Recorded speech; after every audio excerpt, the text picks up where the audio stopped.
I mean, where you mentioned the word microdosing, can you explain firstly what that is, what that looks like, and how, I mean, they're using, I don't know, I'm not sure if they've done any sort of clinical trials or what the average person is doing with something like that. Yeah, so I guess when it comes to psychedelics, there's the psycholytic model, the psychedelic model. I guess the psycholytic model is not looking at, I guess, a huge trip dose. You're not kind of dissolving this sense of self entirely, but the psycholytic model is looking at the moment, it's really promising with neurodegenerative disorders like Alzheimer's and dementia, because the nature of these substances is that they actually promote neuroplasticity and neurogenesis as well as spinogenesis. And so the psycholytic model is looking at lower doses but typically dosed more often, and you're not trying to change the way you're thinking as such, but you're trying to promote that neuroplastic state. The psychedelic model is, of course, high doses, dosed 2 to 3 times, if we're talking about in relation to a psychedelic-assisted psychotherapy course, which is usually about 3 months. And so that's very high doses. Psycholytic is somewhere in between a microdose and a psychedelic dose. So you still definitely feel the substance, but definitely not dissolving or a complete ego dissolution.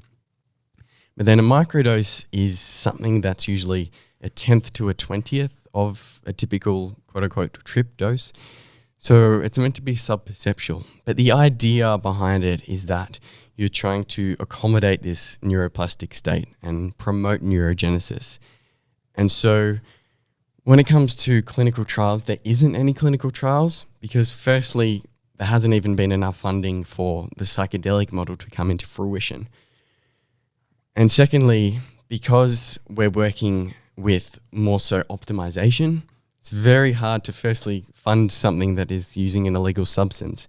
And secondly, for something that's more of a subjective response to it in terms of more creativity or Productivity, all of that stuff, yeah. Yeah. So, yeah, microdosing is interesting. And there is you can go on to, I think it's microdose.me. If you are someone that is microdosing, you kind of, I guess most people who are doing it are keeping a journal and seeing how they feel and looking at the likes of, I guess, Tim Ferriss and other people who might be microdosing and kind of get an idea of what difference they do feel.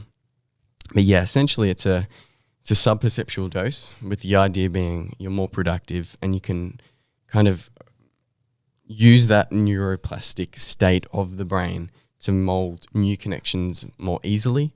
So say you're learning a language or you're trying to learn a new concept or trying to study, it can be helpful. But again, there isn't enough research suggesting that it is going to be perfectly helpful for it.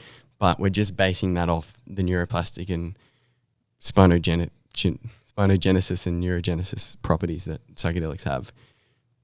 So you're meaning like when you take a big dose, all forms of